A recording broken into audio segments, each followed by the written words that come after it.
Good morning students. Last video में हमने average profit निकालना देखा था, लेकिन उन प्रॉफिट्स में हमने कुछ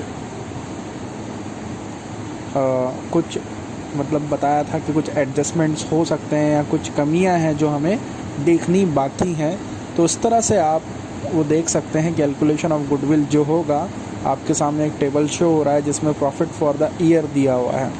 जो नॉर्मल प्रॉफिट हमको निकालना है तो उसमें कुछ कमियां होती हैं, वो कमियों को हमें देखना पड़ता है, उसे प्लस माइनस करना पड़ता है, तब जाके वो कमियां दूर होती हैं। तो वो कमियां क्या हैं वो आपके सामने आपके टेबल में है। देखिए, हमें यहाँ पर दो काम कर रहे हैं। एक सिंपल सी बात कहूँ तो जो चीज़ आपके प्रॉफिट को कम करे उसको प्लस करना है, जो चीज़ आपके प्रॉफिट को ज़्यादा बढ़ाए उसको आपको माइनस करना है।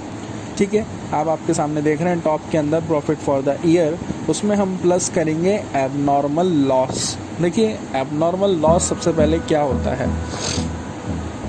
एबनॉर्मल लॉस बार बार नहीं होता, इत्तेफाक से हो गया तो हो गया। कभी कभार जो होता है उसको हम एबनॉर्मल लॉस कहते हैं। ठीक है, तो एबनॉर्मल लॉस के कुछ एग्जांपल्स आपके नीचे दिए हैं। Loss on sale of assets, हमारी कोई असेट्स रखी हुई थी, हमने उसको बेच दिया, उसके ऊपर हमको लॉस हुआ, तो वो एबनॉर्मल लॉस है, वो उस ईयर के प्रॉफिट में प्लस होगा।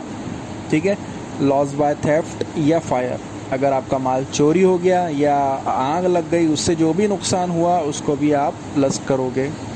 ठीक है, इंटरेस्ट या डिविडेंड पेड, आपका कोई लोन है या आपकी कोई बोरोइंग्स हैं, उसके ऊपर आप इंटरेस्ट पेड कर रहे हो, या आपका कोई डिविडेंड आपको आप प्रोवाइड कर रहे हो, पे कर रहे हो, वो भी आपके प्रॉफिट को कम कर रही है, वो आपको प्लस करना है। That is called abnormal loss. अब देखिए, आगे बात करते हैं कि और क्या कमियां हो सकती हैं जो हमें ऐड करना है। ओवर वैल्यूएशन और अंडर वैल्यूएशन। देखिए, ओवर वैल्यूएशन का मतलब ज़्यादा लिखा गई गलती से, अंडर वैल्यूएशन का मतलब होता है कम लिखा गई गलती से। अब यहाँ पे हमें देखना है over valuation of opening stock. हमारा ओपनिंग स्टॉक ओवर वैल्यूड हो गया। ठीक है, ये चीज़ हमारे प्रॉफिट को कम कर सकती है। गलती से लिखा गई, हुआ नहीं है, गलती से लिखा गई है, ओवर वैल्यूड हो गई है, वह आपको क्या करना है, प्लस करना है over valuation of opening stock. इसी का उल्टा under valuation of closing stock. Under valuation मतलब कम लिखा गई, क्लोजिंग स्टॉक हमारी कम लिखा गई, वो भी हमारे प्रॉफिट को क्या करेगी, कम करेगी, इसलिए उसको भी हम क्या करेंगे, प्लस करेंगे। इसके बाद कैपिटल एक्सपेंडिचर जो होते हैं, जैसे आपने मशीन खरीदा, ठीक है, ये आपका कैपिटल एक्सपेंडिचर है, लेकिन आपसे गलती से लिखा गया है revenue expenditure, treated as revenue expenditure, ये भी आपके प्रॉफिट को कम करेगी, इसलिए आपको क्या करना है, उसको प्लस करना है। तो ये आप चार चीज़ें ध्यान में रखें, ये आपको प्लस करना है एडजस्टमेंट के अंदर। Abnormal loss, overvaluation of opening stock, undervaluation of closing stock, capital expenditure treated as revenue expenditure. अब हम बात करेंगे लेस क्या करना है। ये भी एक कमी है जो भी ये आपको ट्रीट करना है, आपके प्रॉफिट्स में से आपको हटाना है। एबनॉर्मल गेन, ये आपको माइनस करना है। एबनॉर्मल गेन क्या हो सकता है, gain on sale of assets, आपकी एसेट्स रखी हुई थी, आपने उसको बेच दिया, आपको उस पर प्रॉफिट हो गया, that is called abnormal gain.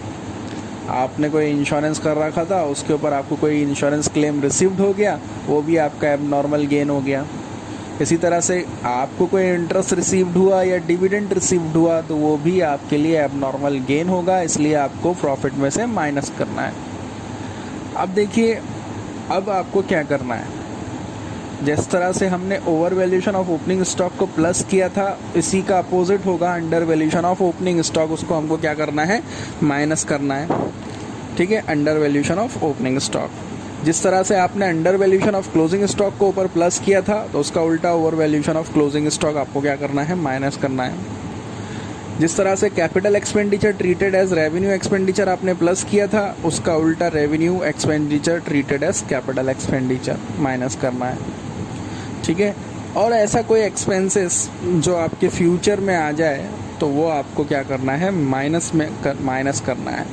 तो प्लस और माइनस करने के बाद जो आपका प्रॉफिट आएगा वो आपका नॉर्मल प्रॉफिट कहलाएगा। क्लियर है? हम क्वेश्चंस करेंगे तब आपको समझ में आएगा कि इसकी प्रोसेसिंग क्या होती है, किस तरह से आप इसको क्वेश्चन को सॉल्व करोगे। देखिए बहुत इंपॉर्टेंट चीज़ है ये टेबल, इस टेबल को लर्न कर लो। सुबह मॉर्निंग में भी मैंने कुछ फॉर्मेट भेजा था, ये उससे बेहतर फॉर्मेट है, इसको नोट कर लें आप। उसको भी नोट कर लिया, कोई दिक्कत नहीं, इसको भी नोट कर लें, ये बहुत इंपॉर्टेंट चीज़ है। अब हम नेक्स्ट वीडियो के अंदर क्वेश्चंस को सॉल्व करेंगे। ठीक, थैंक यू।